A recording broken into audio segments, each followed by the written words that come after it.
L'année 2016 a été énormément marquée par un mouvement d'internautes à l'international qui se sont tous réunis pour faire élire Trump et même tenter de faire élire Marine Le Pen.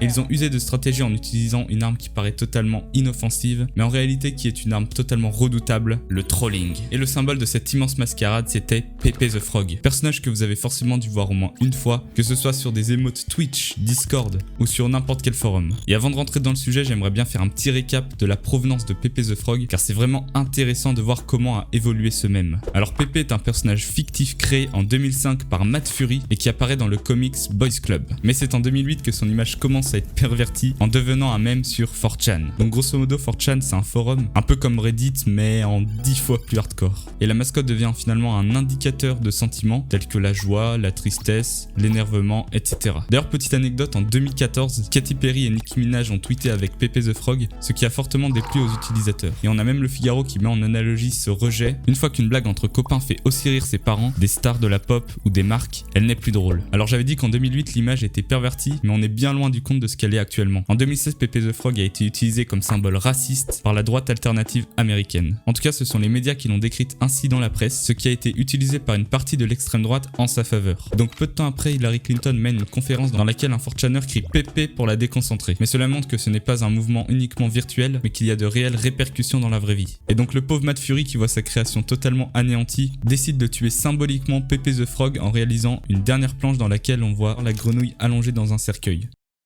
Bon, maintenant passons au gros du sujet, comment Trump a été élu par des membres de 4chan. Bon, en réalité c'est un peu plus compliqué que ça, mais vous comprendrez au fur et à mesure de la vidéo. Faut savoir que Trump est considéré un peu comme le roi des trolls, ok? Il aime bien créer des polémiques afin que toute l'attention soit portée sur lui, comme des phrases assassines, racistes ou encore des erreurs sur les réseaux sociaux. Comme exemple, le 14 juillet 2015, Trump poste une photo sur Twitter sur laquelle on voit des nazis sur le drapeau américain avec la phrase « We need a real leadership, we need results ». Alors ce n'est pas trop passé auprès de l'opinion publique et le tweet fut supprimé rapidement. Autre exemple, il avait comparé les Mexicains à des violeurs, je cite, amènent de la drogue et de la criminalité. Donc d'où sa volonté de construire un mur à la frontière. D'ailleurs, durant la période électorale, Trump s'impose dans les articles publiés, 46% font l'objet de sa personne. Et il s'empare également des recherches Google effectuées sur les candidats républicains, car 62% de celles-ci le concernent. Alors on a beau prendre Trump pour un dégénéré, mais sa stratégie a fonctionné, car selon un sondage du Washington Post, l'avantage était porté sur lui avec 24% d'intention des voix. Donc pour vous faire une idée, seulement 2 mois avant, il n'était qu'à 4%. Donc comme vous le savez tous, Trump avait gagné les élections en 2016, mais cette victoire ne serait pas anodine, et ça serait même des membres de 4chan qui en seraient à l'origine.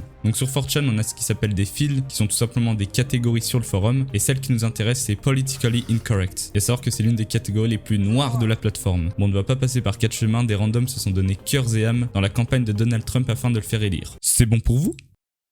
Alors ils ne vont pas seulement le porter dans leur cœur et dire que c'est le meilleur et qu'il faut voter sur lui. Non, non, non. Ils vont carrément jusqu'à détruire les autres participants comme Bernie Sanders et leur ennemi juré Hillary Clinton. C'est-à-dire qu'ils vont jusqu'à hacker les lignes téléphoniques utilisées par le camp des démocrates, créer des mèmes qui pour certains vont être réutilisés par le protagoniste lui-même. Leur objectif n'était pas compliqué, faire élire leur dieu empereur Donald Trump. Donc comme il avait été élu en 2016, les membres du forum sont persuadés qu'ils y sont pour quelque chose pire, que c'est grâce à eux et à eux seuls. Et donc depuis ce jour, les membres de la Trump Army pensent avoir découvert un pouvoir magique, celui de pouvoir faire élire la personne de leur choix. Et ce, dans tous les pays du monde grâce au trolling. Donc comme vous l'avez compris, la Trump Army a voulu faire élire Marine Le Pen durant la même période. Bon, ça a pas trop marché, mais qui sait en 2022. Et d'ailleurs, ils lui ont déjà fait un avatar à son effigie. Et récemment, sur le subreddit qui concerne Donald Trump, on y retrouve les prochaines étapes des élections concernant les autres présidents des autres pays, mais c'est la France qui fait partie de la prochaine mission. Et donc quelques images sont diffusées avec le visage de Donald Trump sur les soldats américains lors de la libération française en 1944. Une sorte de métaphore pour dire que si Marine Le Pen était élue, la France serait sauvée. Chacun son point de vue. Et donc pour réunir tous les partisans de ce mouvement, un subreddit a été créé au nom de /r/Le Pen, qui a vu son nombre d'abonnés multiplié par 6, passant de 1500 à plus de 9000. Une image très provocante fait surface, celle de Marine Le Pen devant un grillage à la frontière de l'Algérie. Un couple avec un bébé sont visiblement bloqués, comme si elle avait fermé les frontières comme Trump a voulu le faire avec le Mexique. Et donc la raison pour laquelle la Trump Army a voulu faire élire Marine Le Pen, c'est avant tout parce qu'ils avaient été jugés comme sexistes durant la campagne présidentielle américaine. Donc pour leur prouver le contraire, les internautes présentent Marine Le Pen comme le vrai vote féminin. Plusieurs hashtags ont été lancés comme le hashtag I'm with her, le slogan qui défendait Hillary Clinton, ou encore les femmes avec Le Pen, une femme à la présidence, Madame la Présidente. Alors selon certains internautes, cette stratégie avait été utilisée en espérant que les femmes ne voient que le fait que ce soit une femme qui allait être présidente et non pour ses idées. Bon, je ne cautionne évidemment pas ces propos, les féministes, je vois arriver. Et donc d'où la citation, les meufs américaines sont connes comme des balais, elles la soutiendront simplement parce qu'elle a un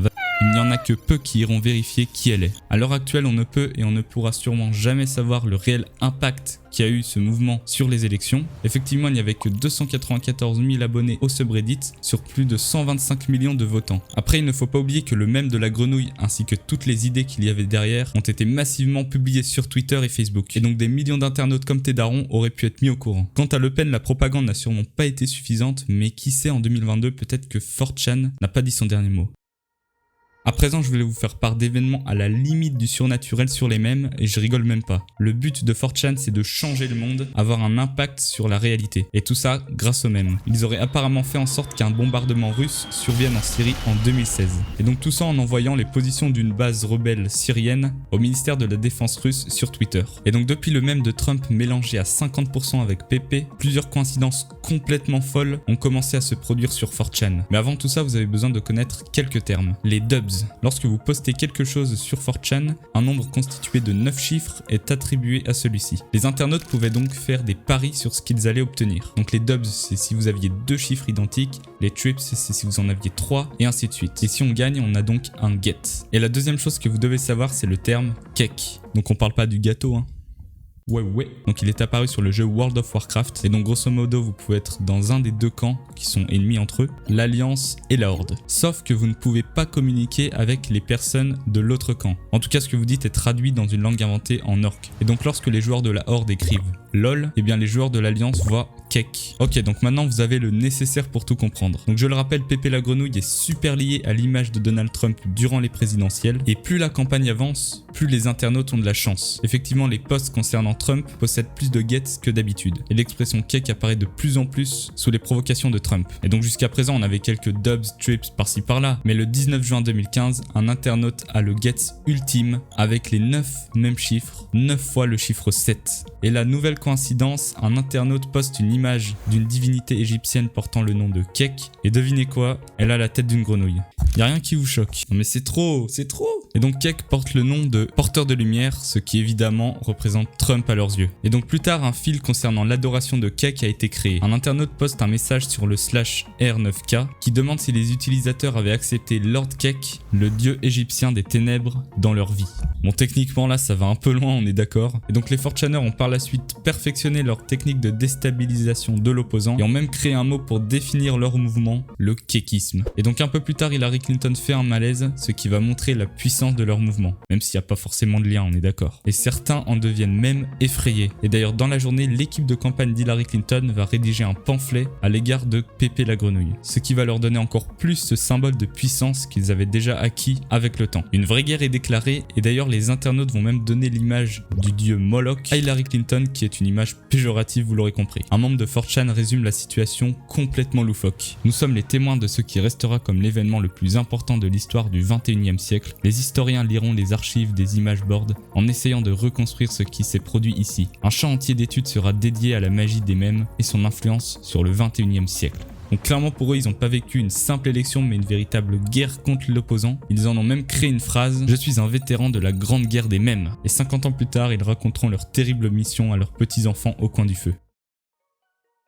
Voilà, c'est la fin de cette vidéo, j'espère que vous l'aurez apprécié. Je pense que le mythe autour de l'élection de Trump était assez connu, mais il y a plein de petits détails auxquels vous auriez pu passer à côté. Je pense que l'histoire de Marine Le Pen était un peu moins connue, donc ça n'a pas fonctionné, mais imaginez en 2022, on a le retour de 4chan, de quel côté seriez-vous? Hop, je me permets d'interrompre la vidéo car j'annonce officiellement la sortie de mon shop, dans lequel je mettrai à disposition des tutos sur le montage. La prochaine vidéo qui sortira annoncera l'ouverture du shop et il comportera 3 tutos d'emblée, un tuto d'animation de texte, de background et de Shockwave. Et mon but c'est que j'en rajoute avec le temps, l'idéal serait un tuto à chaque sortie d'une nouvelle vidéo, à voir si je tiens le rythme. Suivez-moi sur Twitter parce que c'est là que j'annoncerai la date de la sortie du pack. Merci d'avoir regardé la vidéo jusqu'au bout, n'hésite pas à liker, commenter et partager à ton meilleur poteau et moi je te dis à plus pour une prochaine vidéo, salut!